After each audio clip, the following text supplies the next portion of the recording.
And we know for a fact that the copies of the book have gone through to America, Australia, Canada, relatives of people who have emigrated long, long ago. This film is another effort to raise not only money, but interest in the village itself. The film will take the form of a walk through the village. We thought that this would probably be the best way of doing things. It will show places as they are now, and it will also show places as they used to be, through the wealth of old photographs that we've managed to obtain over the last few years. The walk itself will start at the bottom of Royston Hill on the A650 main Wakefield Bradford Road, and will pass through the 41 junction on the M1 right the way through to Cargate. We'll see you there.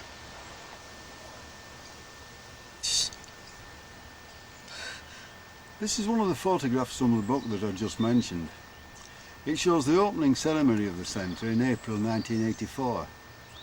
Local councillor Brian North, who's still a local councillor, is handing the keys over to the committee chairman, Peter Dawson, who was at that time the headmaster of the local primary school, with the committee members in the background.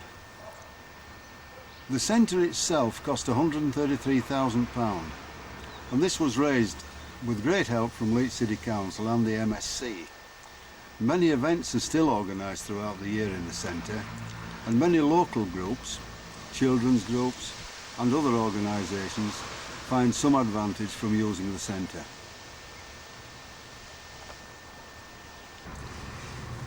As you can see, this is the junction of the M1 motorway and the A650 at the bottom of Royston Hill. Traffic has increased enormously since the motorway went through in 1965. The motorway itself more or less split the villages of East Ardsley and Cargate, but there was at one time at Cargate, when the road was a turnpike, a toll bar. The next toll bar towards Bradford was at Woodhouse Lane Top, and there was a toll bar as well at Snow Hill at Newton Bar in Wakefield. Things have changed quite a lot since then, as you can see.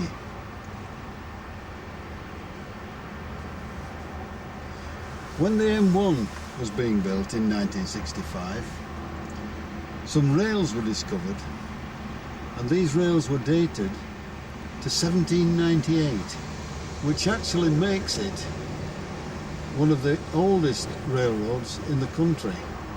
It was called the Layclock Railway. There were numerous small mines, small coal mines. The seams of coal were very near the surface in East Ardsley, and the local miners needed somewhere to get some way to get their coal away from the mines to the customers. This Layclock Railway joined several of these branches, and it ran down then to the river at Stanley, hence the name Layclock. The village itself, East Ardsley, was mentioned in the Domesday Book, and I would imagine that that included East and West Ardsley. Aderslaw was one of the names that was mentioned. But I've always thought that the village was unique in its industrial history. You'll see later, when we dig out the old photographs, that we had coal mines, ironworks, mills, railways, gasworks and other things. We'll show you them later. By comparison with the previous views of the A650, we can now see the peacefulness of this 1905 postcard at Cargate looking towards Wakefield. The Malt Shovel pub at that time was then sited at the roadside. This second photo, which was taken sometime in the 1950s at Cargate, Still looks quiet with only 2 cars visible. The Ramper Bend is still there, and this leads to Cargate Garden Centre, although it is now a cul-de-sac. The garden centre itself was built in the 1960s, I believe.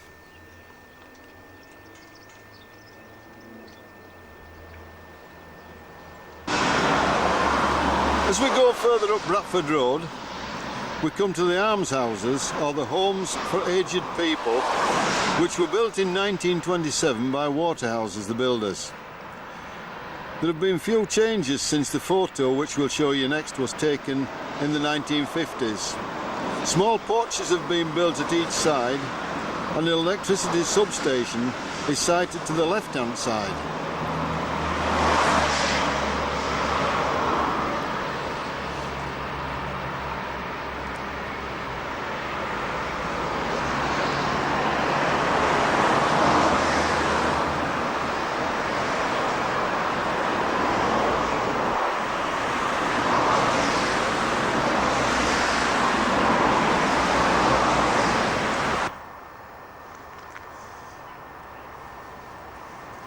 This is a view of Bradford Road looking down towards Wakefield, taken I would think in the 1930s. It shows on the left hand side Jeffrey View, which was a terrace of back-to-back houses, Wilson's shop further down, and the large house on the left beyond the van is what we used to call the police station.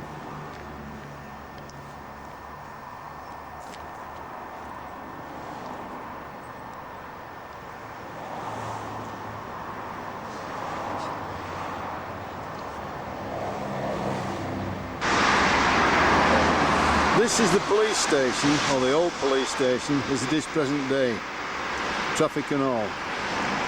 We're told by Susan Broadhurst, whose father was Sergeant Greenwood, that the sergeant and up to 6 constables operated from this station. There wasn't a lock-up in the station, but kennels were situated in the yard at the back for stray dogs. The policemen patrolled an area which covered East Ardsley, Thorpe and parts of Tingley. The station closed around 1968 and is now a private house.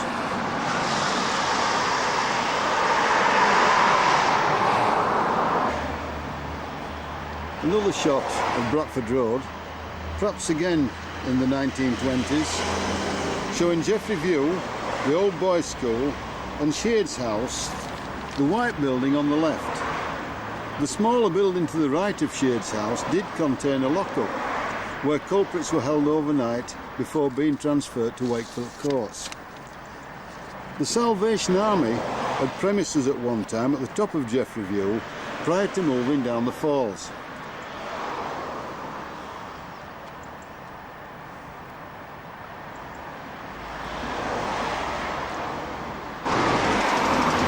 This modern shot of Bradford Road shows that Jeffrey View, the school and Shades House have all disappeared.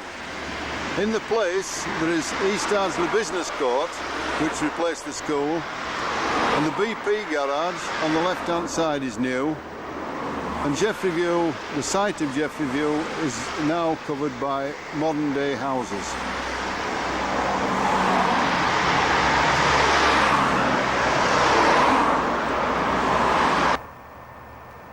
On the site of the present-day BP garage once stood Mr Taylor's Manor Garage. The first of 2 photographs was perhaps taken in the 1920s. It's funny how the men of the day wore caps as big as dustbin lids. Hardly anyone went around bareheaded.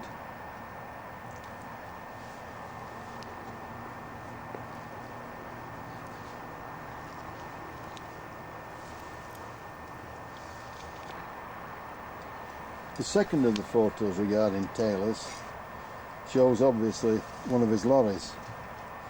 Note the solid tyres. That must have been one heck of a bumpy ride. The telephone number 2 is interesting, Morley 331. The numbers later changed to Lofthouse Gate Exchange and much later Wakefield, although some East Ardsley telephone numbers have a Leeds Exchange.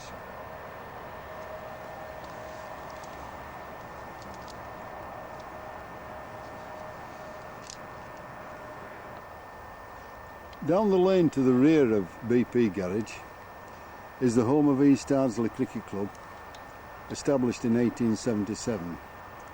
And we're just going to let you see now the extent of the ground, called the Jeffrey Field.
We managed to get hold of a photograph of the 1908 team.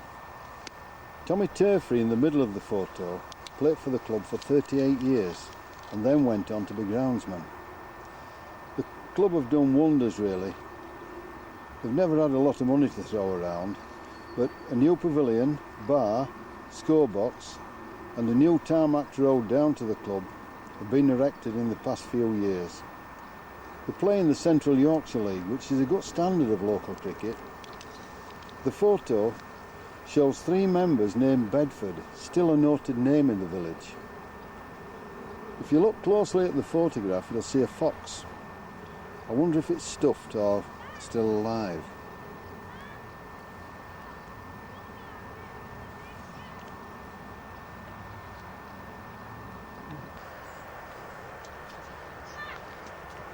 On the path down to the cricket field is where this photograph was taken in the early 1900s. It was Carnival Day, obviously, and one of the local doctors, Dr. Ewan, is shown with the donkey Kitty. In the background is again Jeffrey View. It would be nice to hear from anyone who knows the origin of the name Jeffrey, as it was used a lot in this part of the village.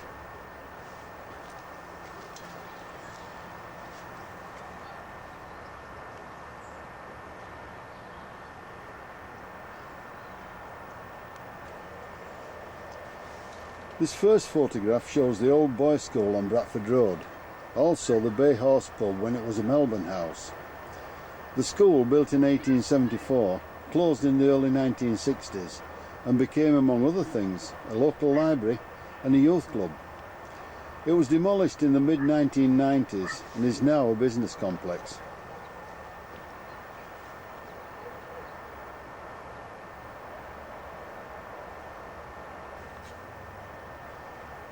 This second photo, taken in the 1920s and 1930s, shows boys standing in Main Street outside the school, a thing they wouldn't dare do today.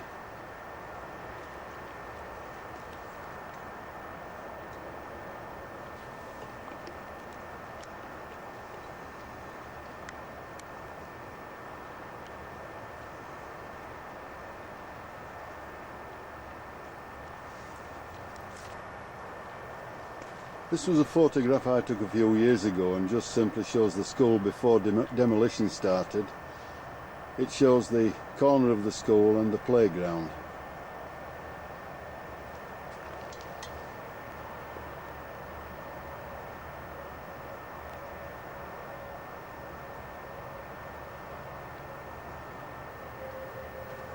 This shot, taken from the bus stop on the opposite side of the school on Bradford Road, shows the school with the tiles being taken off and the ready for the brickwork being broken down. What a shame.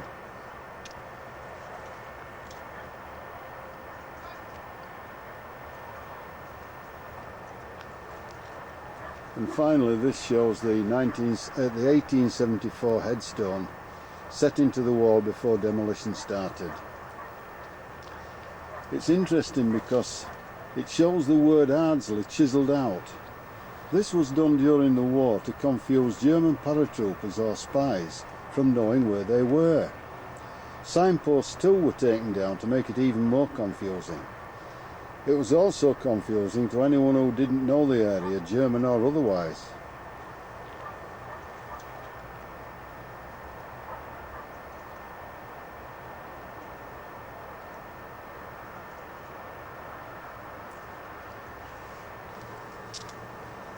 The stone now sits on the site of the school in the grounds of the East Ardsley Business Court.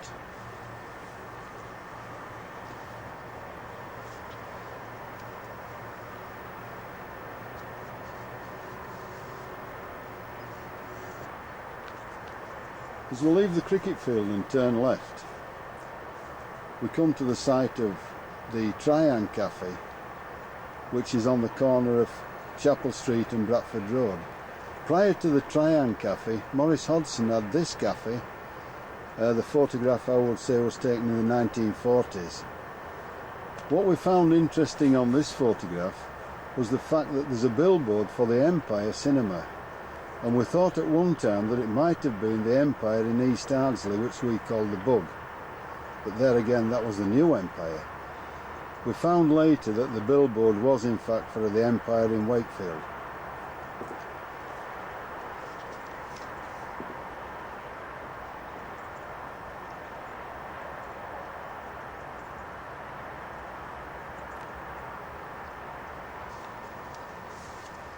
A little further on Bradford Road, this photograph, which is taken from the book which we mentioned earlier, dates from the 1920s. It shows Ernest Ward's shop on the left. Ernest sold flowers and vegetables. Mrs. Hadfield's bakery on the right, with the post office, along with Donald Bink's butcher's shop, which was called Light Owlers earlier.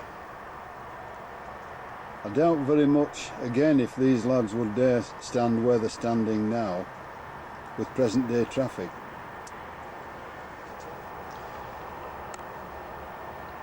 What would we do without old photographs? This one, printed in colour, was issued around 1920 and shows on the left the Oak Forge and Ernie Ward's shop, with Hadfield's, the post office run by Mr. and Mrs. Stokes, the butcher's shop and Eddie Batty's general store on the right. As you'll see, the road is not made up on the left hand side and looks particularly wide at this point.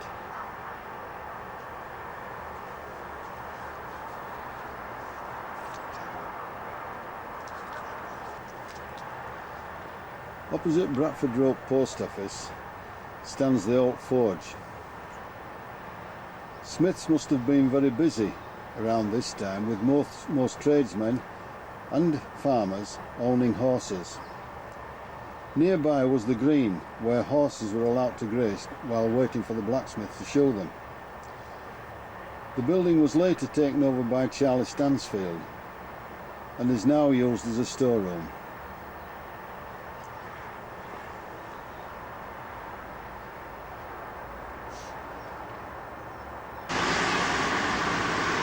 By comparison, this is the scene today on Bradford Road in 1998.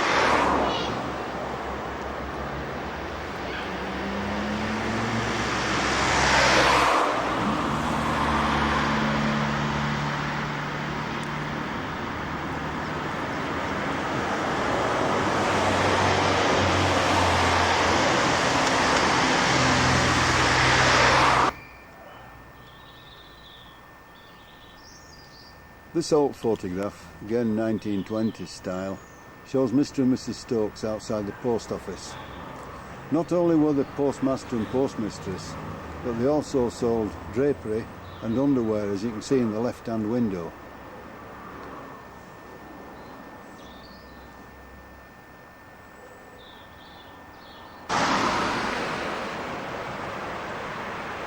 This is the present-day post office run by Peter and Jill Long.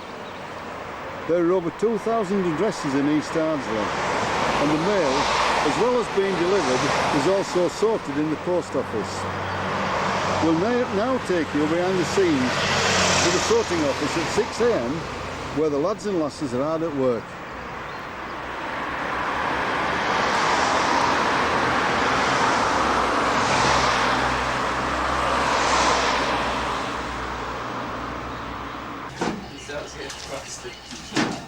We ended up printing. Are you filming? Are you ready? Wait a minute.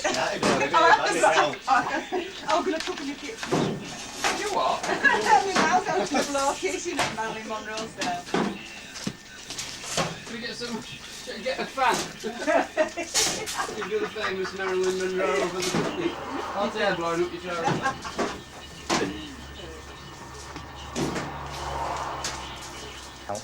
Go on, Linda. Go for it now. True now, that is things. That is that.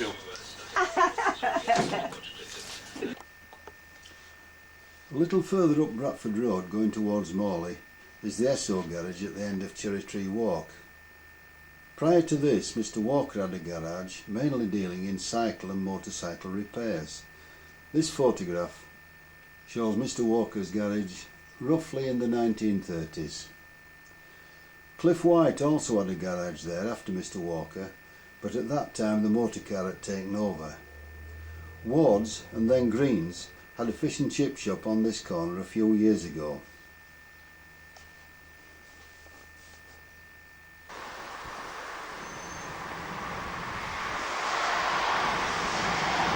Over the other side of the road is Pildon Lane. This is the start of several nice walks over the fields to either Woodhouse Lane, Kirkham Gate, or even Renthorpe if you feel that energetic. Ernie Ward's shop still has its front intact, although Ernie stopped trading a few years ago. Ernie himself is a big friend of Ernie Wise of Morecambe and Wise television fame. He also tells us that East Ardsley's first fish and chip shop was in his yard.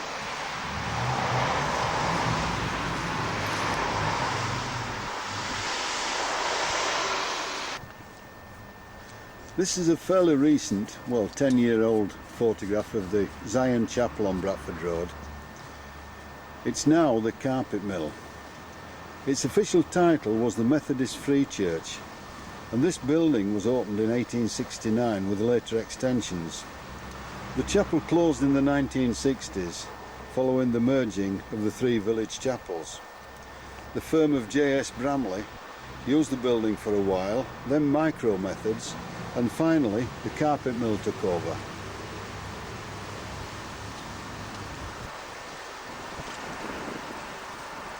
On the opposite side of the road stands Waterhouses the Builders.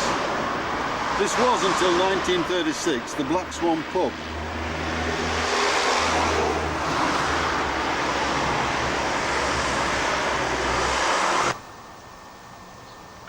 This photograph, taken from Woodhouse Lane corner in perhaps the 1920s, could show perhaps the pub sign on the left, the Black Swan that we were talking about earlier.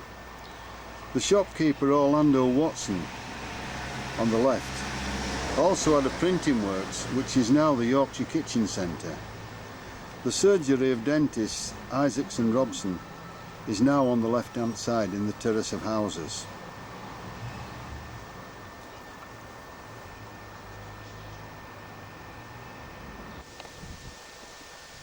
This building at the top of Sunnyfield, at the junction of Bradford Road, was in fact Orlando Watson's printing shop.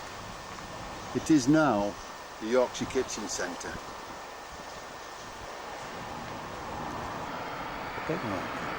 Just a comparison shot to show the traffic and the scene as it is nowadays.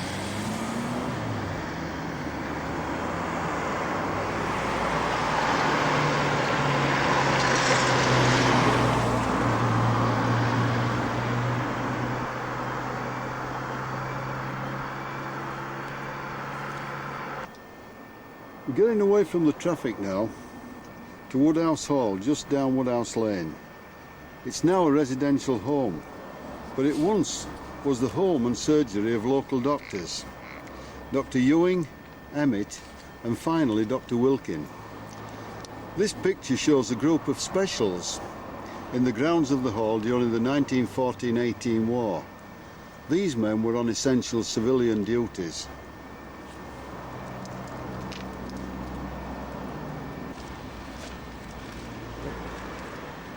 Present day shot, the stone building was the residence of the doctors, and the left hand side brick building was his waiting room and surgery.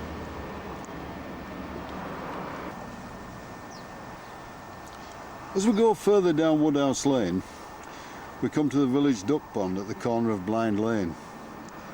This has recently been cleaned out by Morley-based Groundwork Trust. Hopefully plant and pond life will return.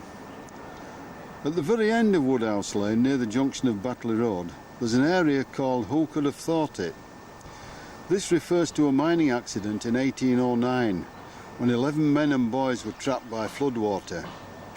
Only 4 were rescued after 3 days' efforts to save them. Back in the late 1800s, the Reverend William Wood had extensive coal mining interests. One of his mines was situated near Woodhouse Lane Farm, and there is evidence all around East Ardsley of small mining concerns.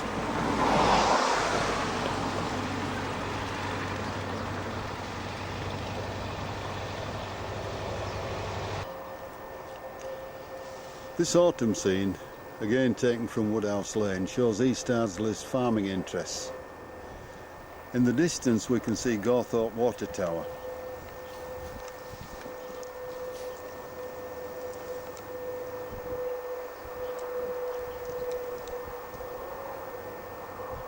Further round coming into view is Ossett Church, and on a really fine day you can look right over towards the Pennine Hills.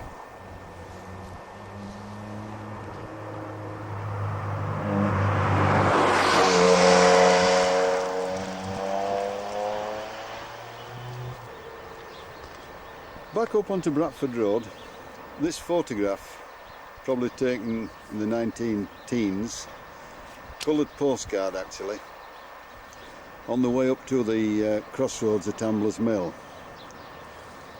On the way up there we passed 2 public footpaths, one which leads to the reservoir on the left and the church fields on the right. Healycroft Terrace, which was on the left hand side, was built by Robert Hollidays, the mine owners, for miners' families. It was affectionately known as Holiday Row or Double Sixes.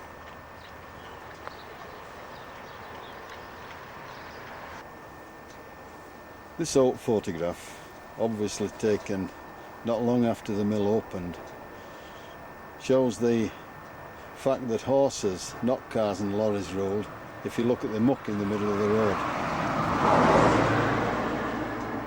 It's very difficult to date these photographs, all of them in fact. So if we say 1920s, it's a very rough guide. We'll be going up to Amblers Mill shortly after this. This is the old East Ardsley Health Centre. It was in use before the Lee View practice opened at Tingley a few years ago. It's still used by certain medical staff, but there's no longer a doctor's surgery here.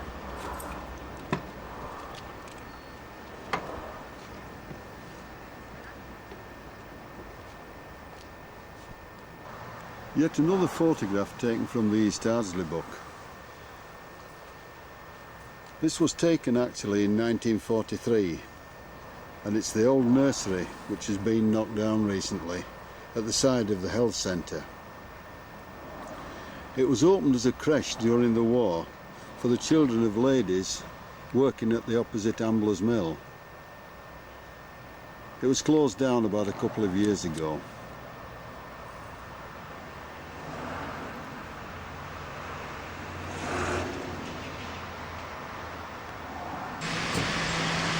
As you can see, the crossroads at Amblers Mill are very busy, with several businesses trading in the area.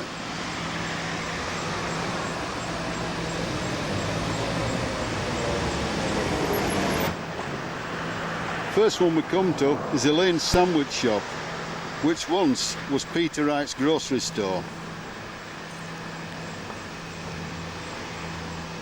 We come then to Macahome, the mobile telephone shop, Anthony Kleinberg's Opticians, which my wife Maureen knows quite well, and the newly opened American Golf discount store.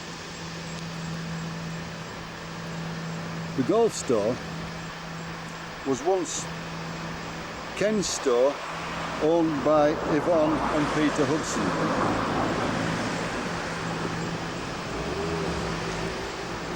The mobile telephone shop, on the other hand, and the opticians were once owned by Mr. Wynne. His gents' hairdressing store was on one side and the ladies' salon on the other. Buckley's Chemists also occupied one shop a little later on.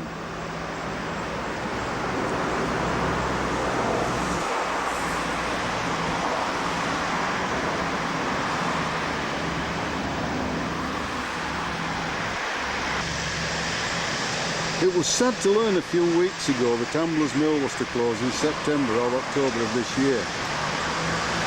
We're going across now to try to get some shots of the inside while it's still working.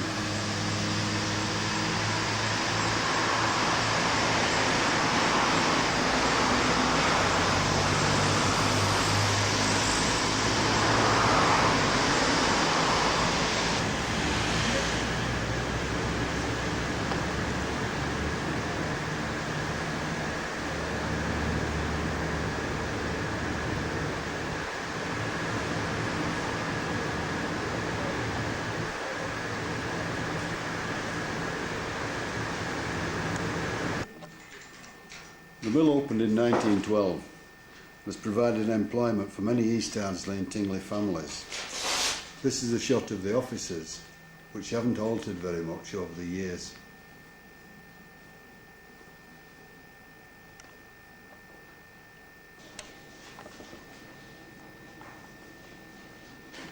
Well, not for much longer. There's probably only about that now. We're closing down sharply.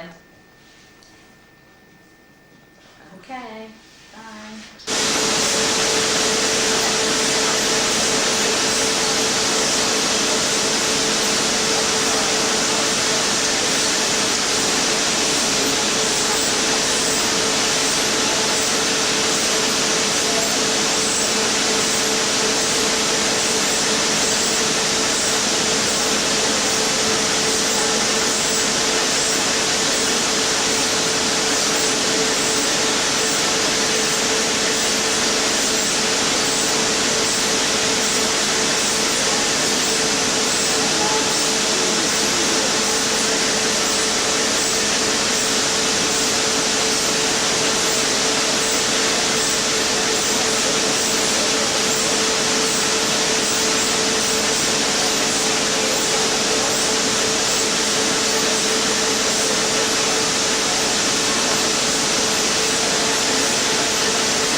We've had a look in the spinning department, the twisting department, we've had a look at winding, and now we're in the packing department where people are inspecting and packing the the yard before it's shipped out. Well, that'll be exciting to get a box over it.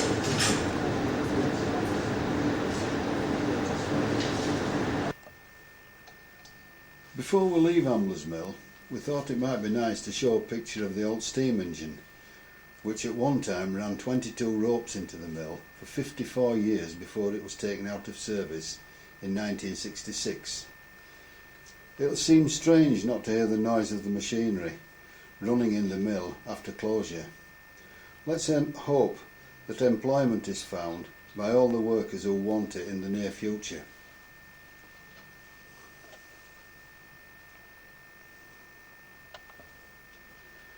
This very recent shot, taken in August 1998 in fact, shows from the church fields the mill in all its splendour.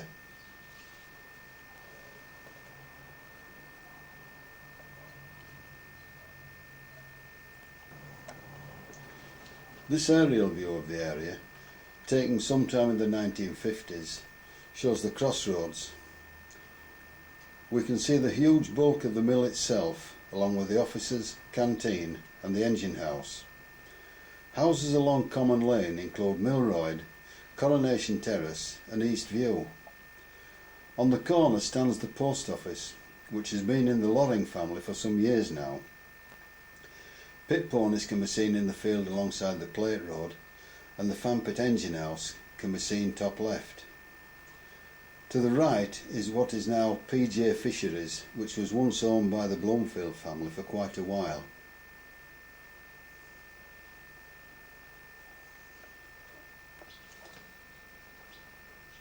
This picture, taken earlier this century, shows the industrial activity around Mornall Lane. It was then called Pit Lane. The ironworks, gasworks and colliery spoil heaps take up much of the photograph. This was a coloured postcard. This is today's view, opposite Casson Drive. It looks so different with the exception of the housing, most of which remains.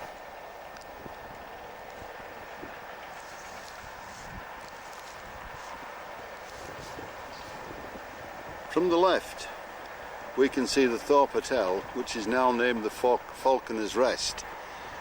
The Thorpe Hotel actually took the licence from the Black Swan on Bradford Road in 1936. Then we have the container base at Thorpe, Heritage Village on Middleton Lane, and in the foreground the M62,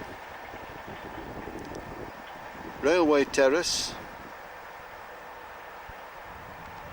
the new housing development at Forest Ridge,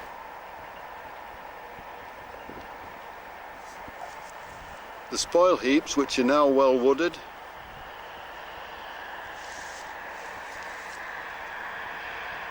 Foxall's Animal Hotel, which is in Mornall Lane, and the Eurocopy building, again on Mornall Lane.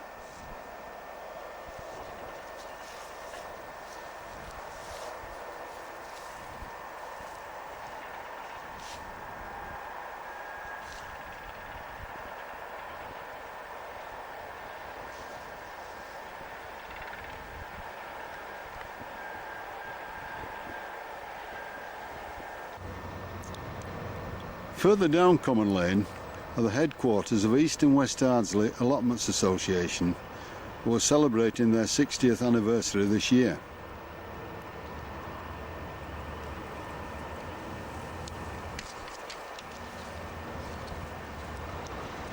And as we come round, we can see the allotments, and further round still, the M62 motorway.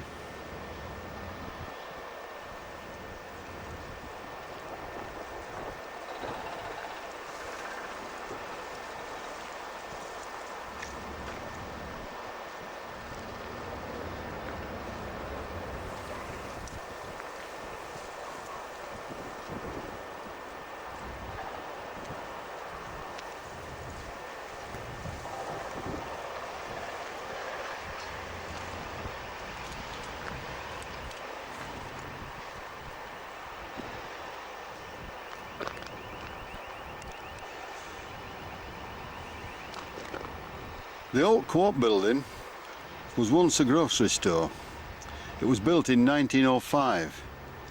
It's now owned by Eurocopy, who have their headquarters on Monall Lane.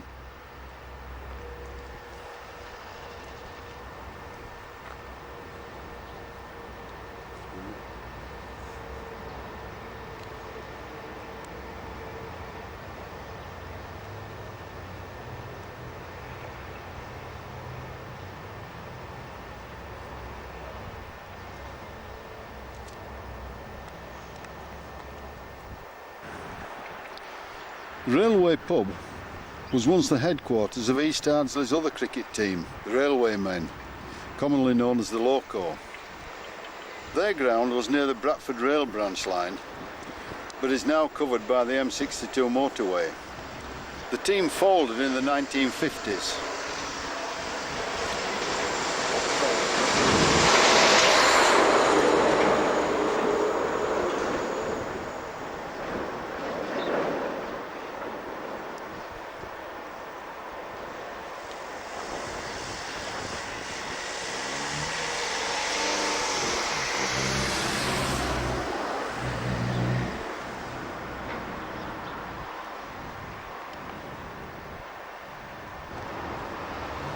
The new housing development off Common Lane, Forest Ridge, is built on the site of the old ironworks, which opened in 1867 and closed in the late 1920s. Local ironstone was used in the forge initially, and from further afield later.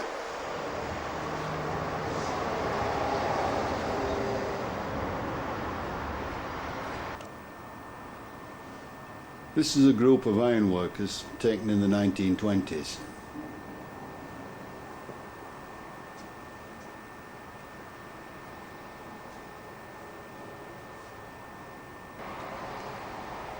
This photograph, date unknown, shows the ironworks in full steam, as it were.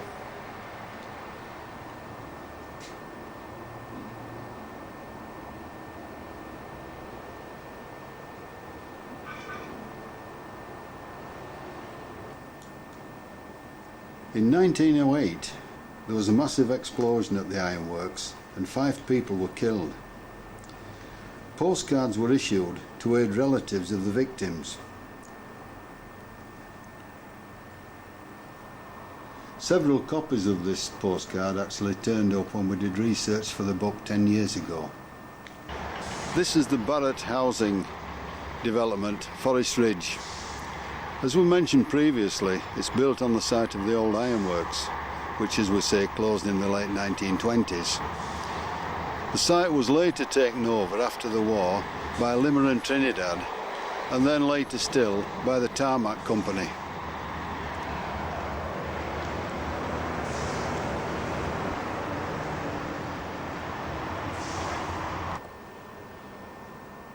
Yet another postcard which shows the close proximity of the ironworks to Ardsley Station.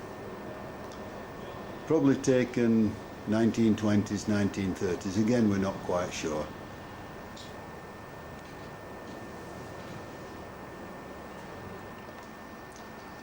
This is the site of Ardsley Railway Station, opened in 1867 and closed in 1964. As you will see from this photograph, it had 3 platforms for trains to Leeds, Wakefield and beyond. There was also a line to Bradford via Tingley and Morley. At one time the Great Northern Pub, seen on the right, stood next to the station, but this of course has gone.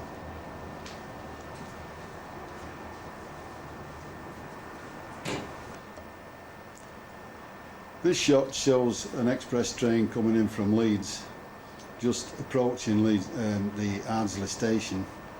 On your left are what used to be called station cottages, and at one time Ernie Wise, again of Morecambe and Wise fame, lived in that house, one of those houses. To your right you can see Middleton.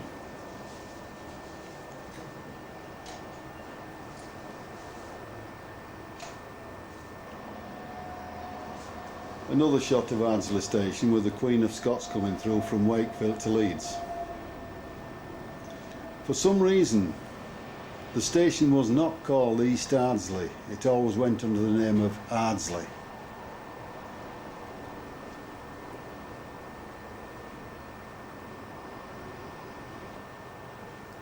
This is another photograph that we're not quite sure of, it's a real mystery. We have another photograph similar to this one, and the caption is "Soldiers on Strike Duty 1911. We don't know what the strike was, whether it was a national strike or just a strike at the local colliery or whatever. So if anyone knows, please let us know what this was all about. Soldiers on Strike Duty 1911.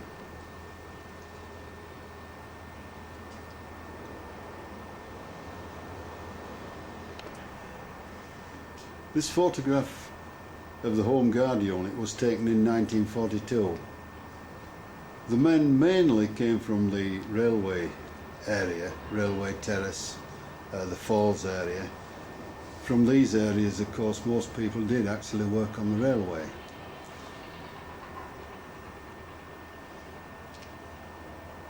It was quite an experience to be passing over the bridge when a steam train was going underneath.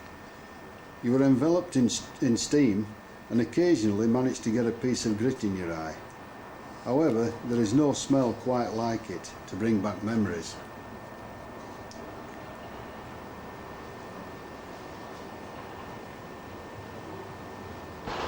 This is the site of Ardsley Station,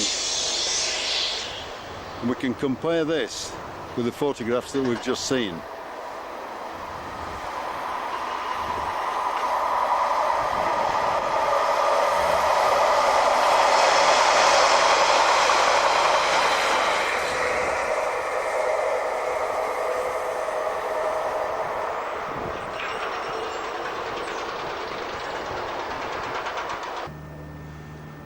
We're now on our way down Mournell Lane, and this is the site of the old East Ardsley Gas Company, which opened in 1873 and operated for around 80 years. In the 1930s, coke could be bought for 6 old pennies a bag, and gas tar cost 1 old penny a bucket.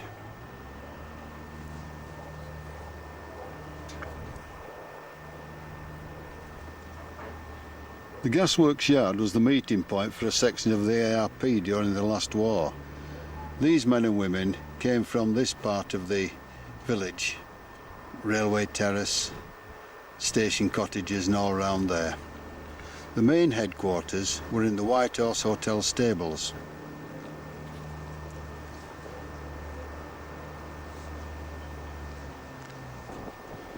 On our way up the lane, we remember small groups of cottages on the roadside, opposite Foxhole's Animal Hotel at the top of the lane there.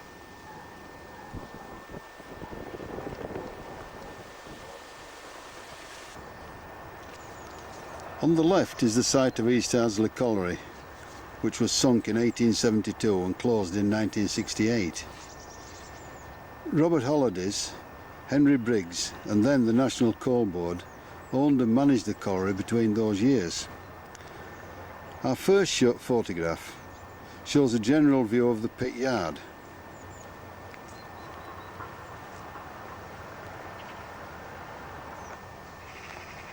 This was taken perhaps in the 1940s as steam power is still being used.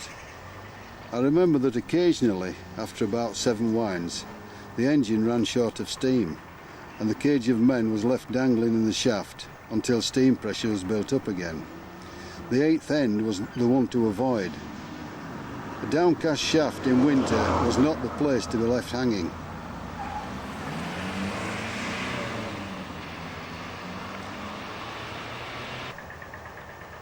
This second photograph, we believe, was taken in 1911, as the headgear is decorated with the initials G and M. Could this be to commemorate the coronation of George V and Queen Mary? What do you think?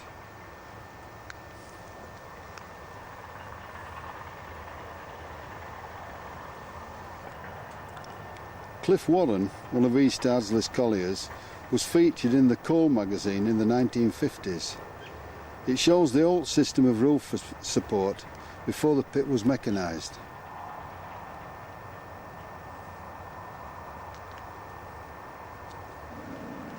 This is a shot of the old Pithead Baths.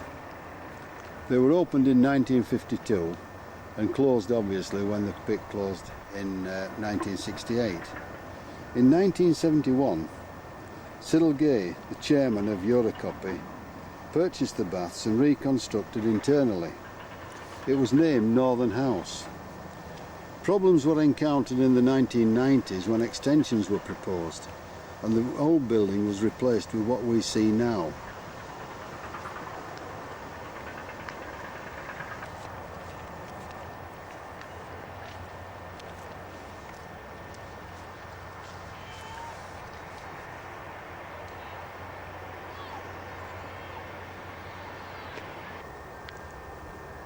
The only remaining reference to the colliery is the brick powder magazine next to the plate road.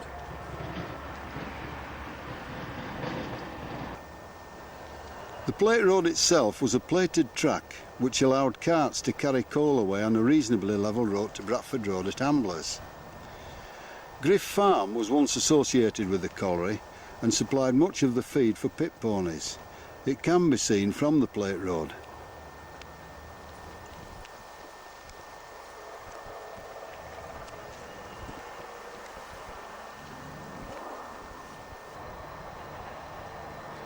This is a super shot of Griff Farm farmyard, probably in the early 1900s.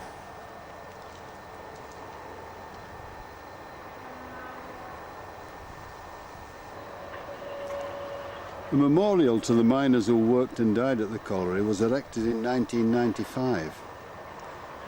The monument was built on behalf of groundwork by Tony Crellin and David Draper, pictured here.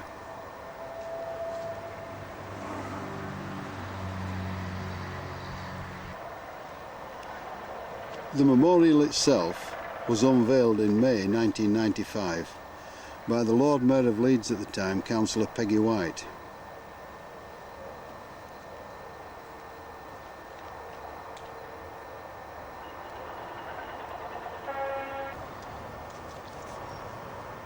We're very grateful to Eurocopy for allowing us to put this monument on their property. This was the closest we could get really to the old pit site.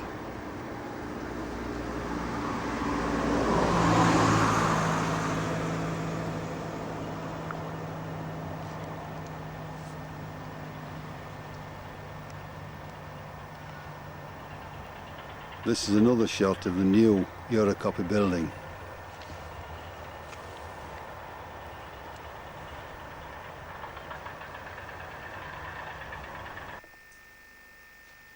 Looking down Monall Lane early this century, the colliery, 2 farms, ironworks and the spoil heaps have gone. New developments over the past 30 years include Knoll Park, Monall Close, Monall Drive and the Buckthorns to the right. New Lane on the left is one of the older residential areas.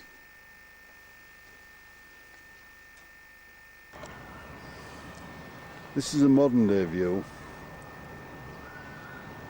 Monall Lane, as you can see now, it's more residential than industrial.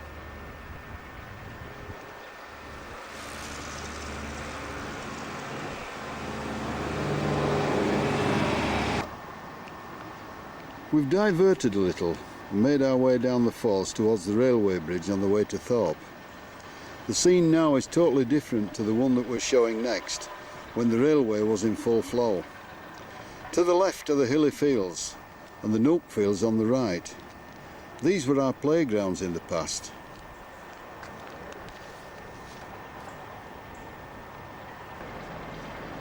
This is the motive power department, locally called the Sheds. These found employment for around 400 men. The large marshalling yard beyond went as far as Lingwell Gate. It included an incline nicknamed the Spy and Cop. This photograph, obviously taken from the line itself, shows the steps leading down to the station path, which of course went to the station about half a mile away. We've made efforts in the past to reinstate a station or a halt, similar to the ones at Outwood and Garforth, but so far with no luck.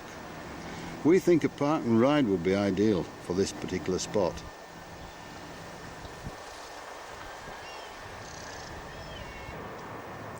I'm a bit of a sucker really for pictures of steam engines, and this one was taken in the sheds.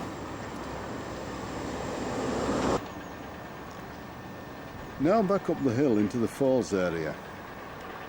Watt Street on the right was built by Holidays for miners' families in 1896. We obtained the original architect's drawings for the street a while ago.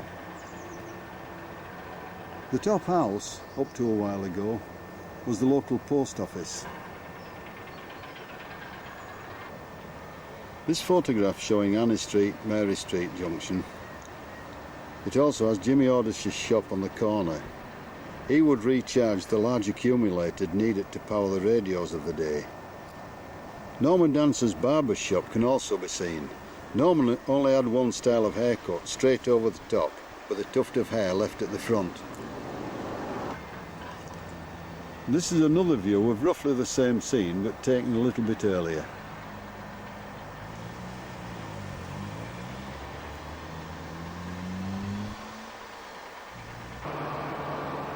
This is the same area as it appears today. This old photo looks up the hill to St Gabriel's Church. The church has been split into two, a church and a youth club. It was opened on April the 3rd, 1889 by the Bishop of Wakefield and was built to accommodate the increased population in the Falls. Total cost of building was £1,557 3 and sixpence, and the debt was paid off by January 1890. The present Chinese takeaway, Uncle Lau's off picture left, was once Malone's Bakery. The general store lower down was run by Lewingtons for a few years. The picture framing business at the end of Queen Street was once a Co-op grocery store where sugar was sold in blue bags.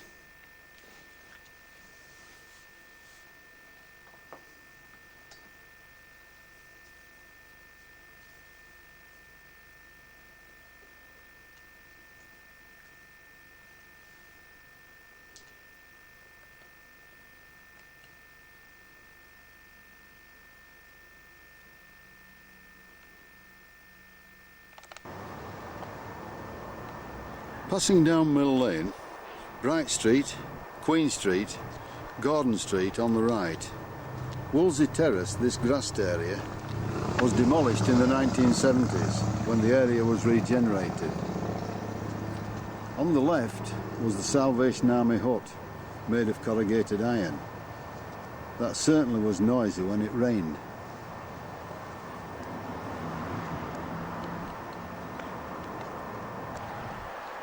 On the right is the paddock, our football and cricket field in the 1940s and 50s. And lower down is McGregor's Motor Spares.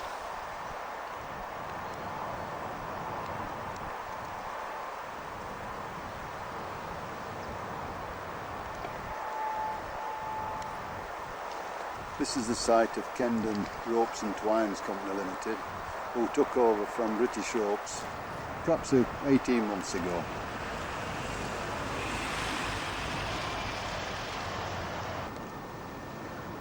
This is just a general shot of the area known as the Low Streets. Simpson Street, the Oxford Streets and Pawson Street, with Cardigan Terrace on the left.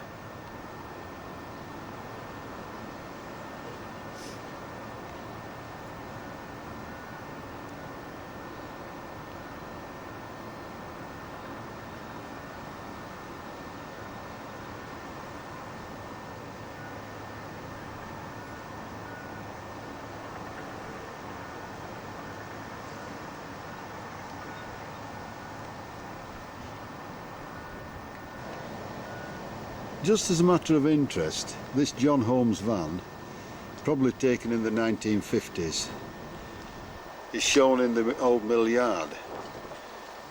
An interesting point is the telephone number, which is the old Lofthouse Gate Exchange. This aerial photograph, again taken from the book, shows the mill complex in the Low Streets area. The mill complex itself was once two separate concerns, the Cardigan and the Perseverance. The Cardigan in 1877 was owned by Mr. Holt, with Simpson Brothers taking over in 1884. Later, Lillies and Vosper, who were rag and waste paper dealers, were occupants. A large fire destroyed part of this mill in 1925. Perseverance Mill was owned in 1905 by Redmond Brothers, who were wholesale clothiers. John Holmes took over before 1926, starting up as peg rug makers. Holmes became part of British Ropes in 1937, but the firm closed a couple of years ago. It is now owned by Kendon Rope and Twine. There was a bad fire in 1992 which destroyed the offices and other parts of the complex. Unfortunately, we were refused permission to film inside the mill. Back now up Fall Hill. The barber's shop was once Bill Hodgson's Butchers, while the dancing school and bookmakers on the right were once co-op buildings. The larger shop was the drapery with Mr. Naylor in charge. The smaller one was a co-op butcher's. At the side of these buildings once stood the labour hut, which also doubled as a scout hut. This is an early shot from the top of Fall Hill, showing the White Horse Hotel, or the Peg, on the left hand side, the school in the middle, and the old Bethel Chapel on the right hand side.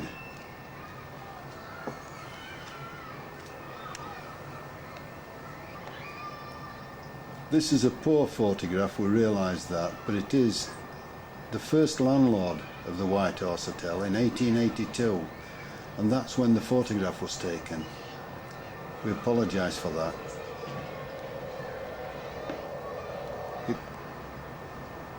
His name was Samuel Jackson.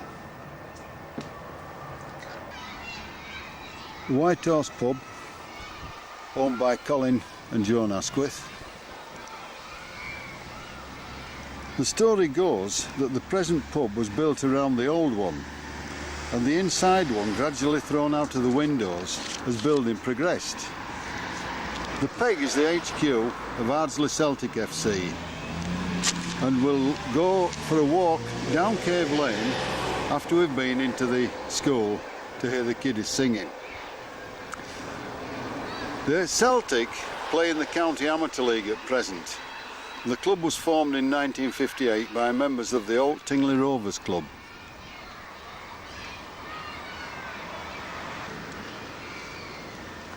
This is a very early photograph of the primary school. In our day it was called the Girls' School, as opposed to the old boys' school which was down on Bradford Road.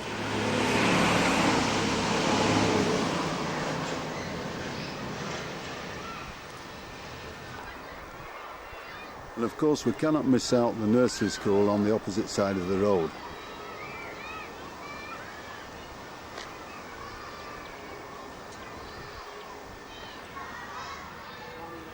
This is a shot of the present day primary school, which was opened in 1892. Originally it was there to accommodate girls and infants only. The infants moved to the new school opposite in December 1975. There's been a school in East Ardsley since at least 1756.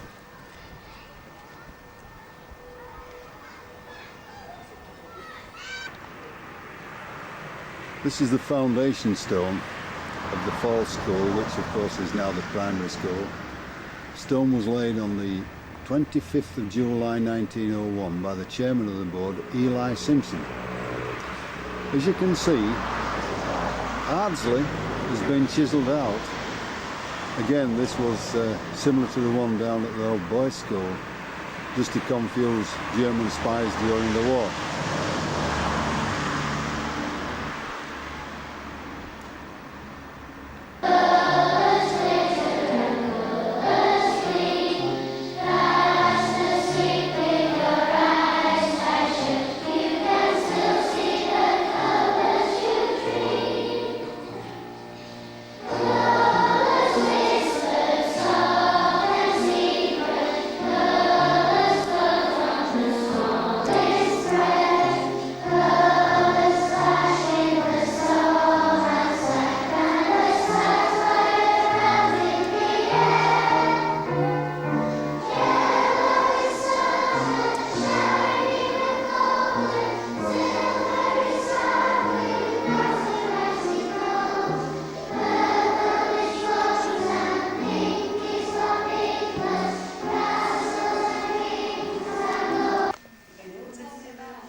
This is Mrs. Bean.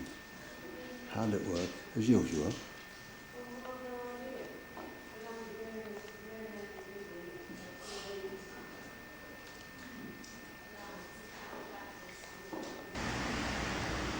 Opposite the school is the Knoll.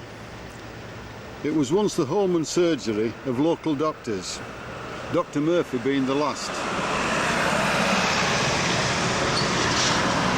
The queue for his surgery on a Monday morning stretched for quite a long way.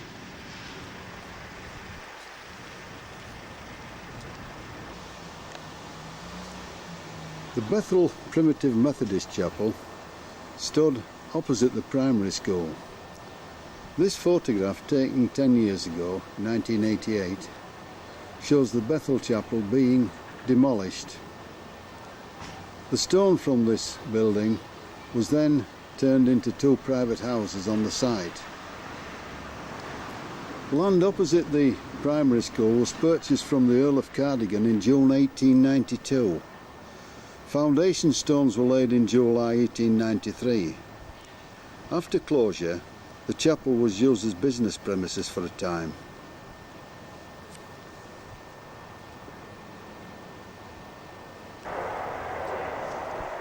A little bit out of sequence, I know, but this is the peg field used by Ardsley Celtic.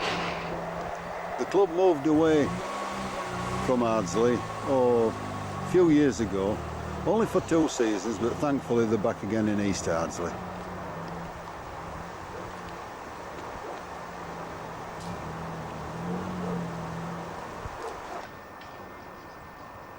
As we come along Main Street, we come to the Betford Arms, third of the pubs in East Ardsley. This picture, taken in 1899, shows Mr. Binks, the landlord of the time, stood outside roughly where we're going to show you this next live shot. A row of shops was once attached to the Betford on the roadside, and cottages behind it. Now, of course, the Betford stands alone.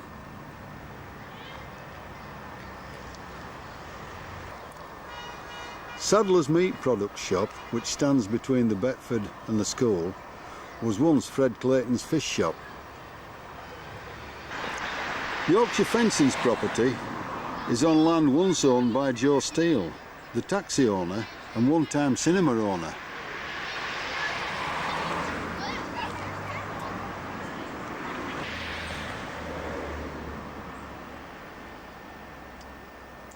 Looking back on ourselves in Main Street, looking towards now the Knoll, and it shows Parson Hill Club, which is now used by the Microform firm.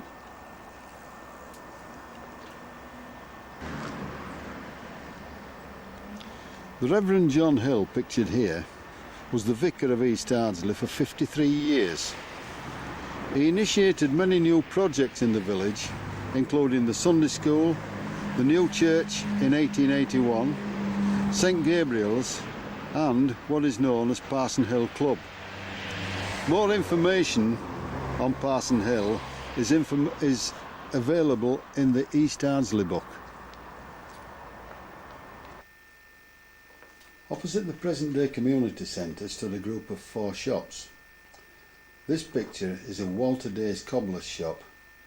He was one of 3 in the village. The other 3 shops were Mrs Cooper's Sweets, a newsagent's and a hairdresser's. Just round the corner from these shops was the new Empire Cinema, locally called the Bug. This is a shot of the projectionist Alf Sidebottom, taken in 1951. The cinema closed in 1958 and the building is now used by Aerials for Industry.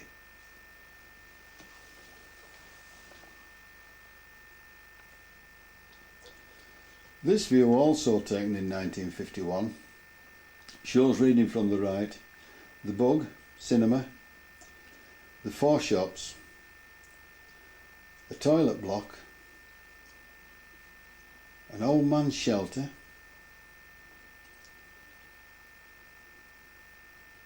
the Co-op reading room, Parson Hill Club, some of the cottages that were on Main Street, the first council houses in East Ardsley, the Bethel Chapel, and Binks's Field before Knoll Park was built. Ardsley Bowling Club. Thanks to Leeds Council, the green was laid in 1988 and the club formed in 1989. It's a membership of well over 80 members, and the club play in 4 different leagues around the Wakefield, Horbury and Ossett area.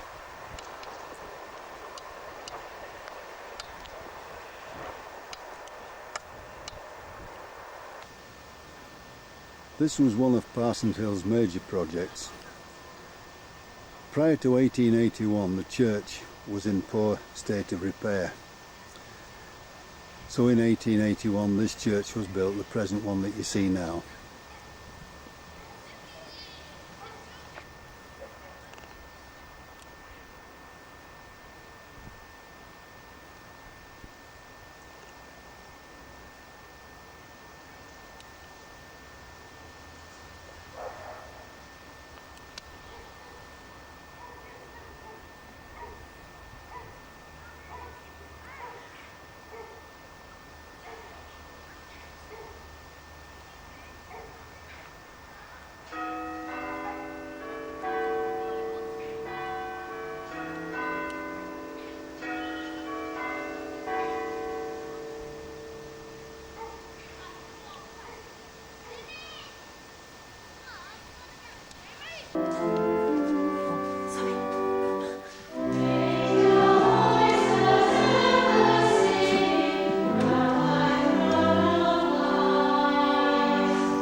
We've just been lucky enough to be downstairs in the main church building to listen to the church choir practicing, and we're now in the clock room, and Gordon Haig is going to explain something about the clock workings.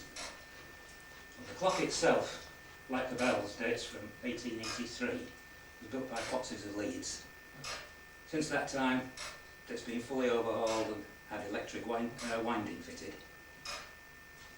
The winding mechanism, battery charging there, the batteries underneath and 3 motors to wind it. The section in the centre here is the clock itself, and on each side here the chiming mechanism, and that side the hour strike. And the chiming mechanism is linked to the bells up above us through this system of levers and quadrants and wires, and it will be operating very shortly. It's almost about to chime.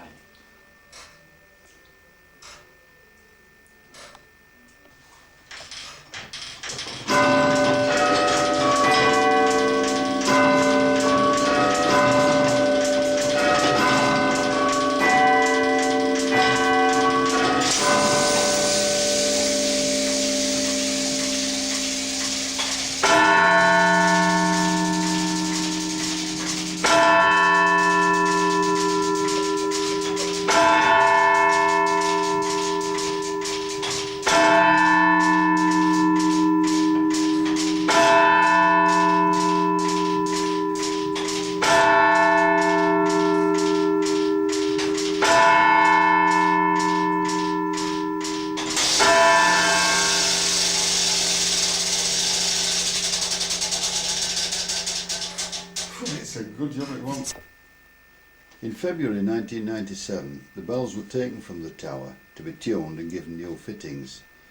The following photographs, taken by Mrs. Mavis Williams, the vicar's wife, are self-explanatory.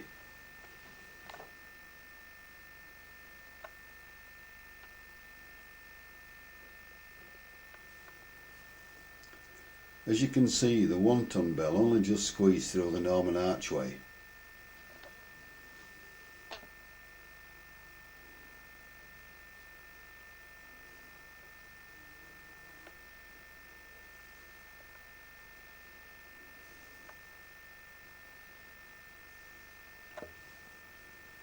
Bells ready for loading up. On November the 30th of 1997, a Thanksgiving service was offered in the church to commemorate the return of the bells.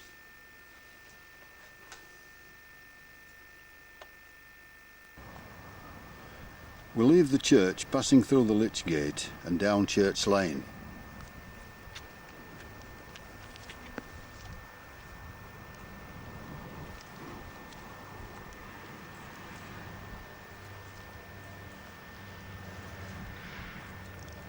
We also passed the Sunday School, built in 1877, with later extensions in 1897.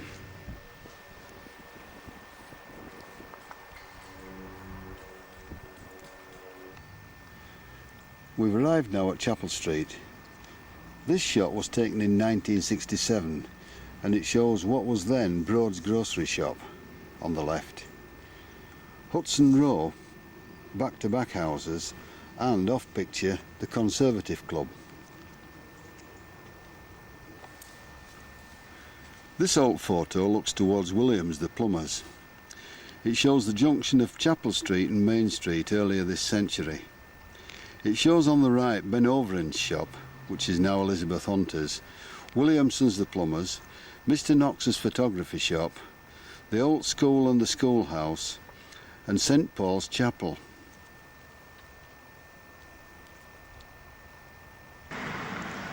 We're now filming from the site of Williamson's, now the Methodist Church car park. Over the road we can see Monell Sofa Care, which was formerly a Co-op grocery store and butcher's. This is a photo of the Co-op staff in the 1950s.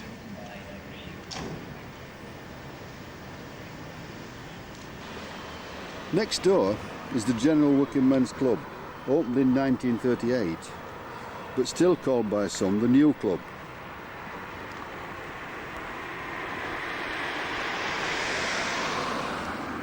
The fish shop was once owned by Willie Brooke and then the Nobles, but it's now run by the Mercers.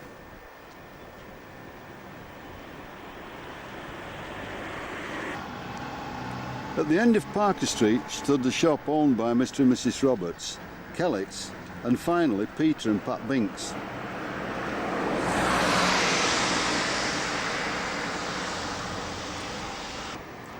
As mentioned previously, this is Mr. and Mrs. Roberts outside the shop, sometime in the 1920s.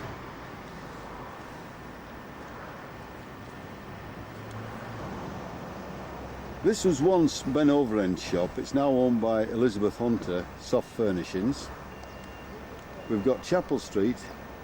This part of Chapel Street is still called Westmoreland Place.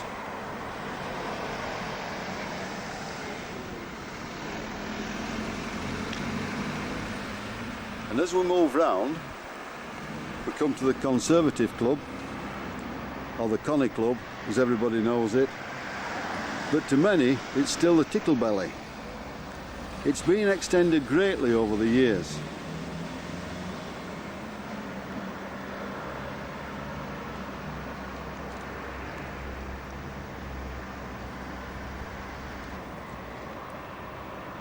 We're seeing now the Methodist Church, which was once St. Paul's Chapel. It was formed by the merging of St. Paul's, the Zion and the Bethel in 1966.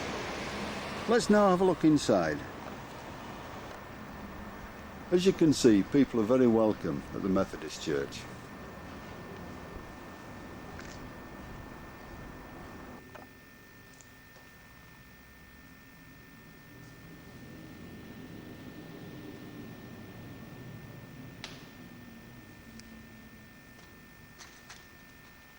St. Paul's Chapel was opened in 1889, but the original chapel dates back to 1822. The foundation stone of the 1822 building is set in the wall of the business court next door.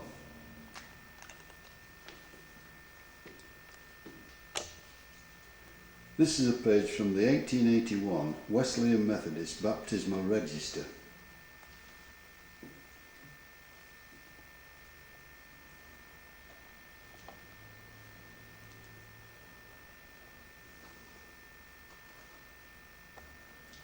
This is a shot of the 1822 building, now demolished of course. The gentleman standing near the window is Mr. Porter, Ernest Porter in fact. And the stone that you can see over the door is the one that we mentioned earlier, which is set in the wall of the boundary.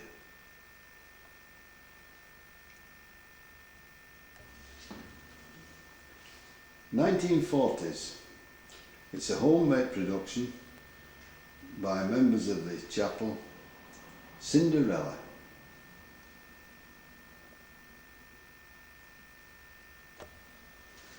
This is how Main Street looked in the 1920s. Grand View on the left was a terrace of mixed back-to-back and through houses. It was demolished in the 1960s to make way for part of the Cherry Tree estate. At the top of the terrace, two private houses once housed the first working men's club and later the Church of Christ.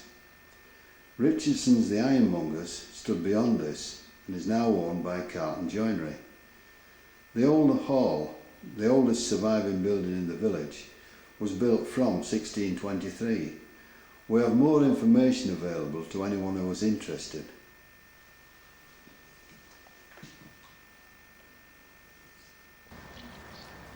Today on the right we see the video shop GW Electronics at the end of Lawns Terrace.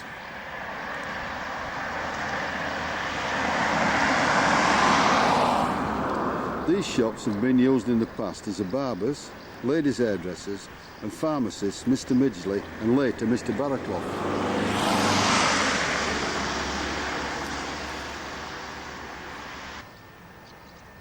We can't pass by without having a modern day shot of the old hall, lovely old building. This is a view of a catching shed where rhubarb is forced. Rhubarb growing is still a very important industry in the village, and local growers include Jim Horty, Jeff Kellett, Richard Broadhead, Thomas Menmuir and Derek Appleyard.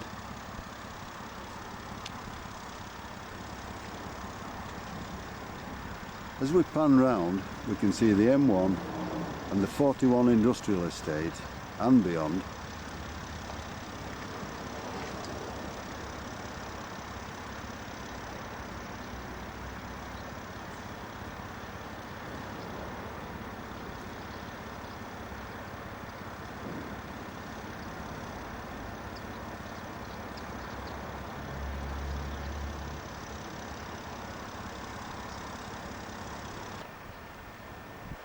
This is Mr. Sanderson's shoe shop earlier this century. It's now used by Newsmarket. Called the Central Buildings, they were once occupied by Sterling Archer's newsagents, the Co-op Pharmacy, and Mr. Ramsden and Alan Chappell used one unit as a general store.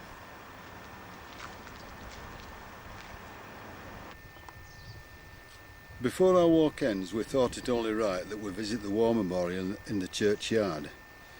It shows that 70 men from the village died in the First World War, 16 during the 1939-1945 conflict, and one lad in Northern Ireland. We must never forget them. We can now have a look at the village from the church tower.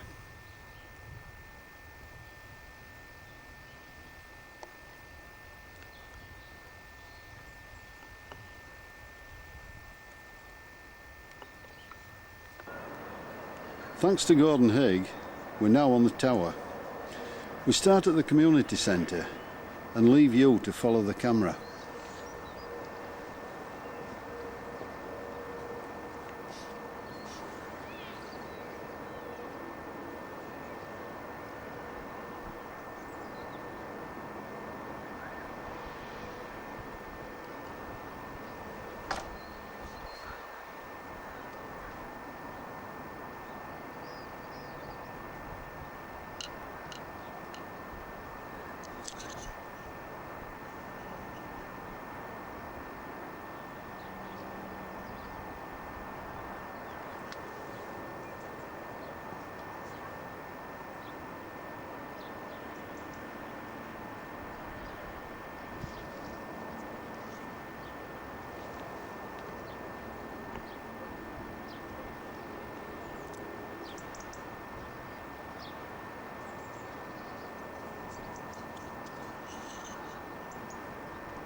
Just out of interest, this photograph was taken in autumn of 1995. It looks more like the Gobi Desert.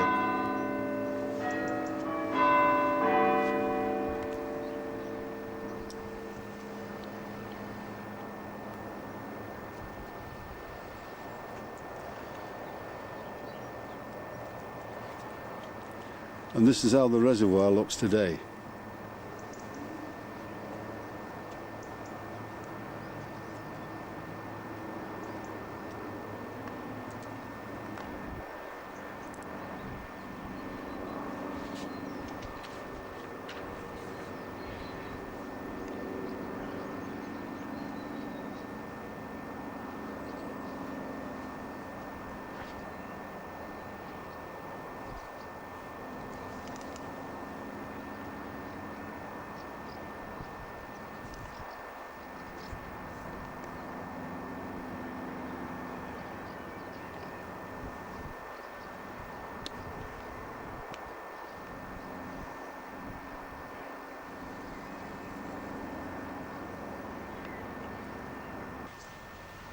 Well, that's it.